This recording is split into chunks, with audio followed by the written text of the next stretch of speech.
Jangan lupa like, subscribe, dan share ya. Bismillahirrahmanirrahim.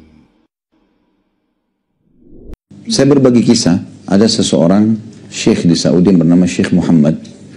Beliau seorang ulama besar sekarang di Saudi, termasuk Hay'ah Kibar Ulama. Beliau bercerita, ada temannya, seorang ulama juga di Madinah.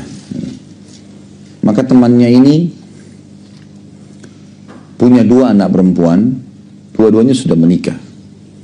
Tapi yang jadi inti bahasan adalah anak keduanya dari orang Madinah ini. Syekh Muhammad cerita tentang temannya gitu. Rupanya anak keduanya ini dilamar oleh seorang pengusaha besar di Saudi, kaya raya terkenal, punya wibawa, dikenal di sukunya, di negara seluruh Saudi dikenal, di Timur Tengah pun dikenal. Kelihatannya orangnya, performanya baik gitu. Ternyata setelah menikah, yang terjadi adalah si anak orang syekh dari Madinah ini, kebetulan dua anak perempuannya, yang pertama sudah menikah dan bahagia, yang kedua ini yang ada masalah. Dan ini adalah lebih salihah, lebih baik daripada kakaknya sebenarnya.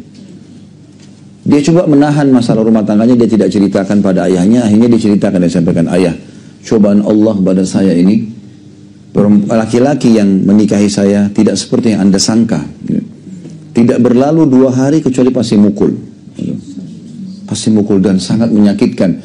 Kalau bukan karena iman saya dan menjaga nama baik Anda, saya sudah cerai. Lalu kemudian ayahnya perempuan ini nasihati anak mantunya. Rupanya iya gitu ya. Kayak tidak dihiraukan saja.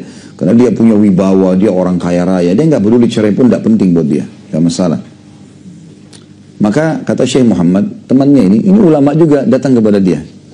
Dia bilang, Syekh Muhammad, saya sudah sering konsultasi dan diskusi sama Anda. Dan saya malu karena banyaknya sering bicara. Kata Syekh Muhammad, tidak usah malu. Silahkan, sampaikan saja. Kita saudara muslim bisa saling berbagi.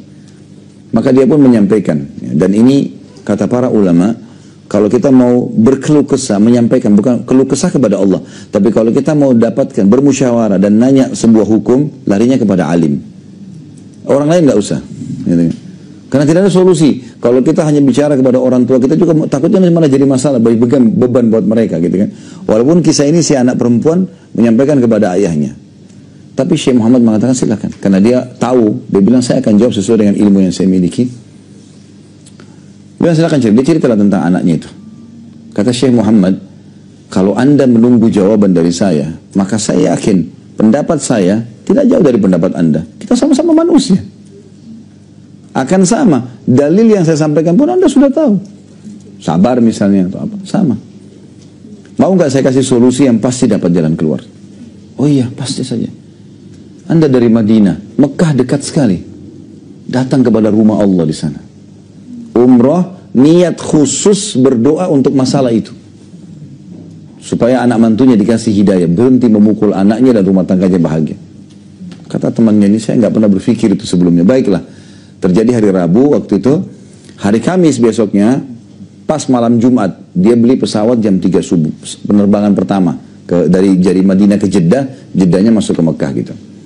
Dia beli tiket pesawat sama istrinya. Ini cerita tuh 20 tahun yang lalu masih belum ada handphone. Jadi orang cuma telepon dari rumah ke rumah seperti dulu kita pernah alami lah. Dan jelas dia sebelum berangkat dia tinggalkan nomor telepon hotel yang dia mau datangin di Mekah untuk kedua anak perempuannya. Kalau ada apa-apa silahkan ditelepon. Dia berangkatlah sama istri. Dia bilang saya masuk Mekah. Alhamdulillah masuk ke hotel. Segera Allah mudahkan. Saya kasih berita ke resepsionnya. Kalau seandainya ada yang telepon saya bilang saya akan telepon balik. Dia bilang kemudian saya masuk ke Masjid Haram. Saya tawaf, saya sa'i, sholat di belakang makam Ibrahim. Semuanya doa saya fokus supaya anak saya keluar dari masalahnya. Selalu gitu. Solusi itu minta, ya Allah saya berkeluh kesah padamu, selesaikan masalah anak saya. Anak saya tahu salihah baik, suaminya ini mohon berikan hidayah. Kembalikan kepada Allah SWT. Dia bilang begitu. Dia bilang setelah selesai semuanya, azan subuh. Saya sholat subuh di Masjid Haram, walaupun saya keluar rumah dari jam 2 malam, mengantuk sebenarnya. Tapi hati saya terdorong untuk duduk sampai syuruk. Dia bilang saya duduk sampai terbit matahari. Setelah saya pulang ke hotel. Pas saya pulang ke hotel, resepsinya bilang, bukankah Anda Syekh si Fulan? Dia bilang, iya. Dari tadi nih sudah 1 jam atau 2 jam ini ada satu perempuan dari Madinah ribut telepon kami terus nih.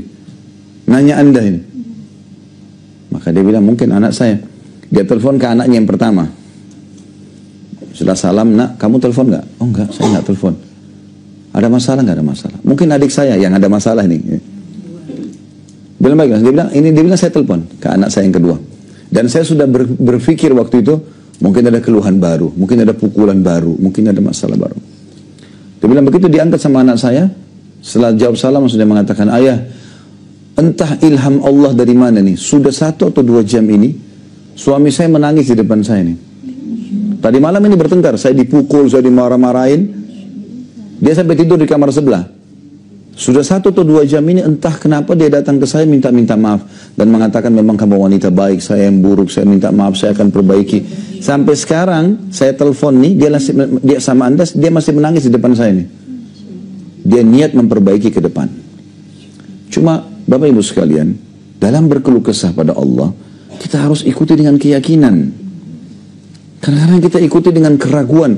Ragu ini mengurangi kualitas doa kita. Gitu loh. Saya sudah bilang tadi, keyakinan ini seperti Bapak Ibu yakin kalau lapar itu solusinya makan, kalau dahaga solusinya minum, kalau capek istirahat. Begitu juga keyakinan dengan memohon kepada Allah dalam doa, mengharapkan surga, takut dari neraka, harus itu. Itu sudah sunnatullah, mestinya begitu. Ya. Jadi kita harus melakukan hal-hal seperti ini supaya betul-betul mendapatkan solusi dari Allah SWT. Allah itu maha mendengar, Bapak Ibu sekalian. Allah maha mendengar dan Allah maha mengetahui kebutuhan hamba-hambanya. Tapi Allah mau kita bergantung. Kalau bahasa saya sebenarnya Allah mau kita manja kok, tapi kita tidak mau dimanja. Minta semua, mau apa saja minta. Keluh kesah. Sampai para sahabat selalu sendalnya, ridwanullah alaihim, sahabat-sahabat Rasulullah SAW, kalau sendal mereka putus, memohon kepada Allah, ya Allah sendal saya putus, gantikan. Sendal putus, minta sama Allah. Jangan difikir sendalnya, kekuatan keyakinannya sama Allah itu loh. Allah memang nggak akan lemparin sendal dari langit, tapi Allah akan menggerakkan makhluknya. Ada yang kesian kasih dia sendal, ada yang kasih hadiah dia sendal, gitu kan.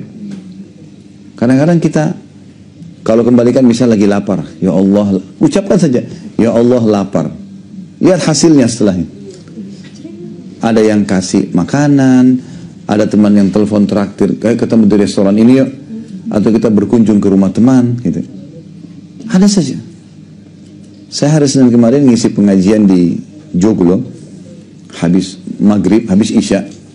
Pas lagi mau menuju ke masjid, saya lihat ada orang jual pukis di pinggir jalan. Cuma saya mau kejar sholat isya, karena waktu itu belum azan, khawatir saja nanti telat pengajian. Saya pikir, ya udah nanti aja deh kalau pulang. Insya Allah Allah kasih. Gitu. Waktu pulang, saya buru-buru naik ke mobil, lupa beli itu. Maka saya bilang, oh lupa, mungkin belum rezeki. Besoknya siang kemarin, hari Selasa, saya ngisi pengajian di Blok M, kajian Bulughul Maram. Baru saya duduk di masjid, pengurus masjid bawain cookies itu. Pas dibuka. Saya tidak pesan, tidak apa ini. Dibawa ke depan saya, dibuka. Begitu saya lihat, saya bilang, subhanallah, baru semalam saya pengen nih. Tidak minta dikasih sama Allah.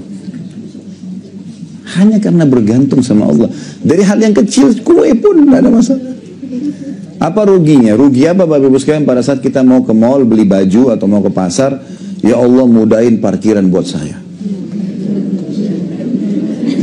Minimal dapat pahala doanya.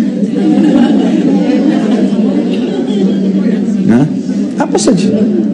Mau makan di satu restoran, ya Allah mudahin supaya saya dapat tempat duduk yang nyaman, saya bisa makan di situ, gitu kan. Siapa tahu pas mau tutup Allah masih tunda, tidak ditutup aja, kita masih bisa dapat. Nah kita kurang sekali ketergantungan sama Allah yang seperti ini. Kayaknya nggak perlu gitu loh sama Allah. Kesannya kita jalan aja sendiri. Padahal sebenarnya Allah mau kita manja, kok aneh dimanjain nggak mau. Ya. Biasanya ibu-ibu suka dimanja sama suaminya gitu. Dimanja sama Allah nggak mau gimana? Ya. Tinggal merengek, tinggal minta. Gak ada susahnya. Dan itu kekuatan akidah di situ, gitu kan? Puncaknya di situ. Apakah istri bisa juga sebagai syafaat buat suaminya? Bisa. Di sini apabila mereka orang-orang soleh jemaah, mereka akan saling mengenal. Apabila cinta di dalam rumah tangga dibangun di atas takwa, maka sampai hari kiamat tidak akan putus cinta itu. Kata Allah, semua yang saling mengasihi, Semua yang saling mencintai kelak pada hari kiamat akan saling bermusuhan, kecuali orang-orang yang bertakwa. Kalau suami mencintai istrinya karena takwa dan istri mencintai suaminya karena takwa, bisa jadi istri yang masuk surga lebih dahulu mungkin. Karena dia memiliki amalan yang banyak, Allah merahmatin dia, kemudian lalu dia ingin suaminya masuk surga, dia bisa minta sama Allah. Asalkan Allah memberikan izin dan suaminya diridhai oleh Allah Jalla Jalaluhu. Barakallahu.